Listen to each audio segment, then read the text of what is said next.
So explain then how we come to Carmageddon. Did you write this on your own?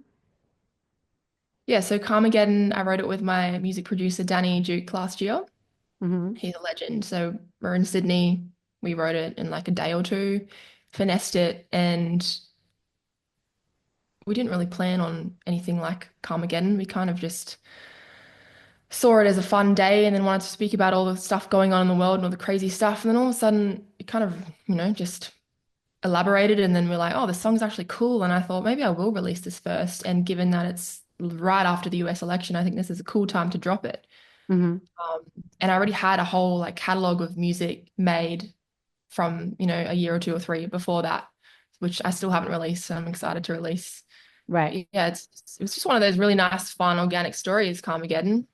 Right. So wait, up until that moment, you hadn't really released music. You weren't like explain where you were in your music history at that point. You had written stuff, but you hadn't like put out albums. I had put out a few singles with a record label in Australia. Okay. Carmageddon is my first independent release though.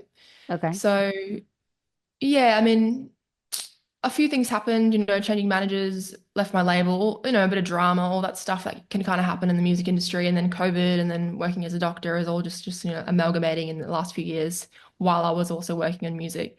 And then Carmageddon was the first track where I was like, well, I lost my manager because of the lyrics and I left my label and But I'm what like, what what do they not like about the lyrics? Because I have the lyrics here in front of me, and I was trying to figure out which lyrics. Was it about the COVID?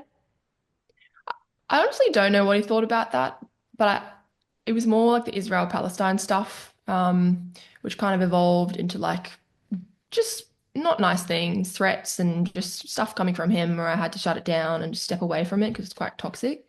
Hmm. So yeah, I don't know if you thought of everything as a bit crazy or just those particular parts. All right. So for people that are listening that don't know this story at all, just explain your song, your single Carmageddon, what it means to you, what it talks about, so that people can, we're going to play it, at the beginning and the end of our interview, but I just want people to understand what you were talking about in the lyrics. I would say Carmageddon is a conversation about all the crazy chaos that's been going on in the world now and in the last 5 years. It's just Yeah. like every single line is a punch where it's not taking a side and not asking you to take a side left or right with, dividing each other further, but just questioning the narrative and all the stuff that we've been dragged through in the last few years and bringing awareness and light to these topics for us. Like, in the chorus, I say man-made virus, and then I talk about Balenciaga and the left and right side of politics and division. Right. Yeah. A lot of it. I mean, listen, the it's summarized to me in the paragraph that says, "Welcome to the chaos of the times. If you go left and I go right, pray we make it out alive. This is Carmageddon." I mean, that's kind of the thing. Everyone in the world is split, at least in America. You're in Australia, but it seems that everyone is taking a side. You cannot hear the other side, and everybody's angry with each other. And you talk about so many different things from gender, guns, religion, abortion, all these things that, Palestinian or Israel, like all this stuff, the COVID, Kim, Kanye. Um, I don't understand why that would be too controversial because it's all the stuff that's really happening. So the fact that it's controversial, I guess, was a good thing for you besides losing your manager because you went viral, right? I guess so, yeah. I don't know why it's controversial because it's just talking about what's actually going on and what we're all thinking. But some Right. people are, not okay with that. Right. So what's happened in your life since you released this album or this single? A lot. It's just an everyday hectic day of stuff going on. It's at the moment it's just my producer and I now. We're the whole team, with some awesome videographers on board and friends supporting. But now that I don't have my label, I stepped away from my major label. I don't have my management manager. It's just us two trying to figure out what to do and raise funds and spread the word and get the song out there. So every day, like I'm doing like 15-hour days plus. I'm also still working as a doctor half the week. So it's definitely been a journey, but such a beautiful one and a chaotic one, but a great one. So what do you hope comes out of this? That's a great question. I Well, I believe that everything that's, generally meant to be will be in my life. And I really focus on trying to manifest that and stepping in that, trusting the process space. But I hope this song gets around the world because I really believe in the lyrics. They came from a real place in my heart. And I think it does spark a good conversation for people and maybe to consider that we're not all so different and that unity does give us strength. And I think it adds truth and light to the world. So I would want it to get out there. Like, I think it's a good thing. Yeah, I mean, I personally think it's a great song.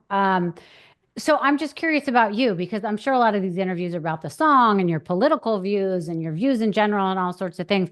But like, tell me a little bit about you. I mean, I think it's fascinating that you're a doctor half the week and then trying to be a musician the other half of the week. But you also have this really interesting style. Like, what? Tell me about your hair and people that are listening can't see you, but you have what would you call this? You have these two like ponytails on the top of your head. They're like 1940s, 50s kind of modern day roles. I don't know. Oh, is it a role that It's a role, yeah, yeah. amazing? And what inspires you? Like, what's your style all about? Uh, I like feminine stuff and I'm also a tomboy. Um, I love clothes, but I also don't love clothes. I don't know. It's- I don't know. I'm a pretty easygoing, chill girl. But like I like stepping into my girly side and my womanly side, but I also just love like taking it easy and not focusing too much on that as well. The style's fun and it's Right. different. It's fun when you dress up. Yeah, that's true. Um, okay, so let's say you have a choice between medicine and music. Which one are you going to pick? Right now, I'm gonna pick music. Really? Yeah. And so in your medical world, though, like what you said you're into holistic stuff. Is that what you said?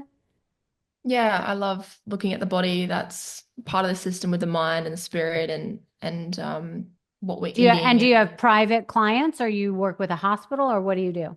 Yeah, private patients at the moment. And they come to you for what exactly?